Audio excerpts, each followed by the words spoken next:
In the 21st century, immigrants have been constantly supporting the growth and dynamism of the U.S. economy, adding trillions of dollars to the U.S. GDP and creating jobs for U.S. residents, as more than 40% of the Fortune 500 are founded by immigrants and their children. Despite the prosperity many of these immigrants brought to the U.S., immigrants are not always welcomed, especially unauthorized immigrants. As of 2017, there are approximately 11 million undocumented immigrants in the U.S. More than half of these immigrants came from Mexico, while other significant numbers came from Guatemala, El Salvador, Honduras, China, India, and Korea. Over half of these people immigrate to the U.S. through crossing the Mexican-American borders. However, in recent years, there are increasing numbers of immigrants entering the U.S. legally with non-immigrant visas and overstayed their permitted validity period in the U.S. Both crossing the border or overstaying visas are risky, and there are a few key reasons to why these immigrants are willing to take the risk. Most commonly, these immigrants are driven by the economic opportunities that they lack in their home country. They immigrate to America in hopes to improve their lives and those of their children, with the government benefits, education, and other opportunities that exist in the U.S. Some immigrants, however, choose to take the risk for family reunion. Many of the illegal immigrants are part of the families of authorized immigrants or native-born Americans. Currently in the U.S., there are about 7 million people in mixed-status families, meaning that there are one or more illegal immigrants in their family. Other illegal immigrants enter the U.S. as refugees. These immigrants are in fear of persecution in their home country due to their ethnicity, nationality, religion, political opinion, or being part of a specific social group. Regardless of the motivation behind these immigrants, their existence in the U.S. is controversial among legal residents and citizens of the U.S.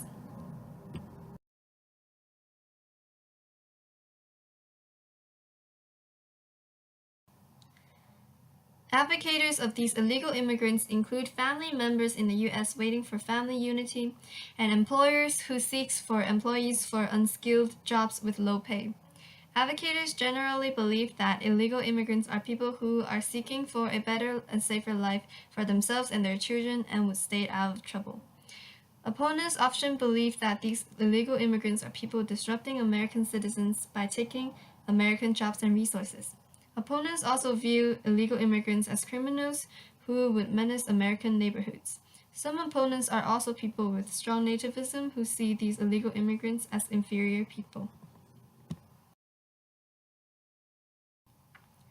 So how and to what extent does illegal immigration in the 21st century truly impact the U.S.? Economically speaking, there are different assumptions about illegal immigrants taking over American jobs. While it is true that the majority of these illegal immigrants immigrated to the U.S. to seek for better economic opportunities, most often they are taking the low-pay, hard-laboring jobs that are unwanted by illegal residents. Because most illegal immigrants have barriers over language, education, and legal status, their job options are very limited.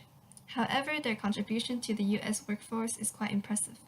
Undocumented immigrants, while they are only 3.5% of the U.S. population, they represent 4.9% of the U.S. labor force. Some opponents have concerns over undocumented immigrants as criminals. This includes President Trump, who once claimed that illegal immigrants are most likely to commit crimes and disrupt the lives of legal residents. However, according to the FBI, from years 2000 to 2015, although the population of illegal immigrants raised by 2.4%, violent crime rate dropped by 16%, and property crime rate dropped by 21%. In addition, out of the 11 million undocumented immigrants, only 7.5% has committed a crime and 2.7% of those has committed a felony. In terms of politics, these immigrants have very little impact on U.S. politics because they are unable to vote or gain political position due to their legal status. In fact, illegal immigrants can hardly become legal citizens because even if they are eligible for a green card, they would have to face lengthy bars to re-enter the U.S., and many illegal immigrants do not want to take the risk. Similar to the immigrants of the 21st century, Irish immigrants of the early 19th century shared common motivations. Mass numbers of Irish immigrated to the U.S. seeking jobs and opportunities to improve their current status, as well as hopefully finding a future for generations to come. Similar to the immigrants of today, these Irish immigrants took laboring jobs that were often left unwanted by the majority of U.S. citizens. Not only did they work the jobs that went unwanted by everyone, they also worked for less. Despite the similarities, these Irish immigrants had a stronger push factor that contributed to their desire to immigrate to America, the potato famine. Without it, over 750,000 lives were lost to starvation. This, ultimately, led to the massive influx of immigrants during this time period. Here are some of the products of the immigration. Economically, the increased immigration spurred America's economy. Many of the immigrants became servants or worked in labor. However, some were able to make it into the higher class jobs. This influx was also detrimental because it caused some Americans to lose their jobs to immigrants willing to take lower wages. Another major effect they had on America was their impact during the Civil War. Many Irish immigrants became soldiers. In fact, the Irish soldiers were partially what gave the North a numerical advantage during the war.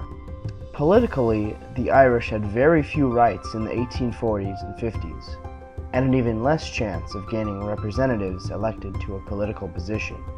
Thus, they were stuck in this position of being low class for a while, before the American society accepted them and they were able to build their status and become American. Socially, the Irish underwent countless scrutinies and hardships during their early years in the U.S. They had trouble finding work because of the sheer number of immigrants and the American society's unwillingness to give up their jobs. Many immigrants took jobs with bargaining companies. This allowed the Irish to be in almost every labor-intensive industry in the country. They also experienced discrimination because of their religion. During this time in America, Catholics weren't accepted nearly as much due to a massive population of Protestants. Mainly due to these two facts, the Irish stayed in the lower classes of society. At one point in the 1840s, they were considered to be on the same level as the free black man. During the early to mid-1880s, Chinese immigration to the U.S. was in full swing. Attracted by the gold rush in California, many Chinese immigrated to the United States' western borders by sea both legally and illegally, seeking economic opportunities which they lacked in their homeland. These Chinese immigrants, similar to the immigrants today, face hatred and racism from the nativist Americans. This resulted in the Chinese Exclusion Act of 1882, which refused to allow any Chinese from entering America legally except for a select few. Similarly to how the Latin Americans reacted despite the legal administrations, some Chinese continued to enter into the U.S. illegally. Here are some of the resulting impacts of the immigration. Economically, many Chinese immigrated originally to be involved in the California gold rush.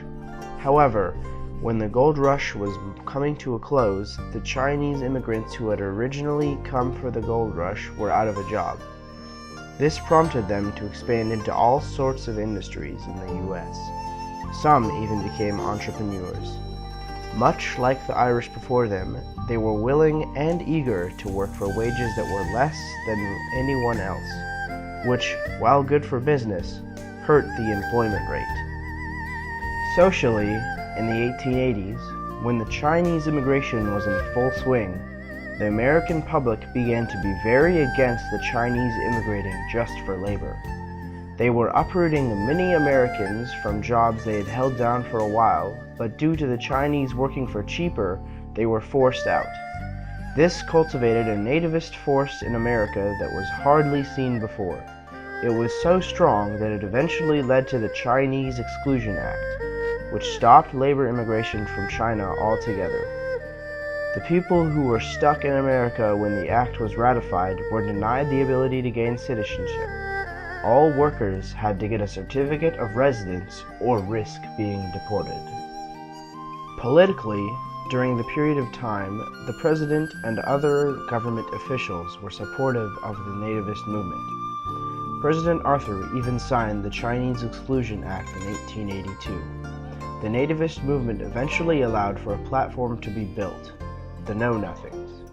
The Chinese Exclusion Act was one of the many acts of nativism made by the U.S. The Great Migration took place during World War I. As many Americans joined the United States military to fight the Axis powers in Europe, jobs were abandoned completely. This caused many laboring and manufacturing job opportunities to open in the North. With the tempting economic opportunities and the desire to escape racism and sharecropping in the South, a large pool of African Americans struggled to migrate to the North. As increasing numbers of African Americans entered the North, discrimination due to racism in the North raised. Here are some of the resulting impacts of the Great Migration. During World War I, the U.S. faced a major economic problem with its industries and manufacturing, especially during a wartime situation. When all the men had left to fight the good fight, the home front had few people left in the labor force. This prompted businesses to look outside of where they would usually look for labor, the South. They encouraged African Americans to migrate north and take up the jobs left by the soldiers. This was a very good offer and led millions to move north for a better life.